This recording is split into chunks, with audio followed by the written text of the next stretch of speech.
পরশুরামের তাণ্ডবে ওলটপালট এই সপ্তাহে প্রকাশিত টিআরপি তালিকা।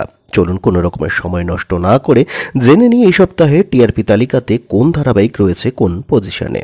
সকলকে পিছনে ফিরে এই সপ্তাহে টিআরপি টপার হয়েছে পরশুরাম আজকের নায়ক ধারাবাহিকটি। ধারাবাহিকের প্রাপ্ত টিআরপি রেটিং হল 6.8। 6.5 টিআরপি রেটিং নিয়ে দ্বিতীয় স্থানে নেমে এলো জগদ্ধাত্রী। 6.3 টিআরপি রেটিং নিয়ে যুগ্মভাবে তৃতীয় স্থানে রয়েছে ফুলকি এবং পরিণীতা ধারাবাহিকদ্বয়। 6.2 টিআরপি রেটিং নিয়ে চতুর্থ স্থানে রয়েছে রাঙামতি তীরন্দাজ। 5.4 টিআরপি রেটিং নিয়ে পঞ্চম স্থানে রয়েছে গৃহপ্রবেশ ধারাবাহিক। 5.3 টিআরপি রেটিং নিয়ে যুগ্মভাবে ষষ্ঠ স্থানে রয়েছে এই সপ্তাহে টিআরপি তালিকাতে চিরদিনই তুমি যে আমার আর সাহেব এবং সুস্মিতার কথা ধারাবাহিকটি।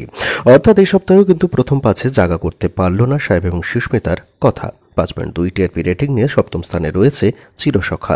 4.8 টিআরপি রেটিং নিয়ে যুগ্মভাবে অষ্টম স্থানে রয়েছে সূর্য এবং দীপার অনুরাগের ছোঁয়া এবং রোশনাই ধারাবাহিকটি।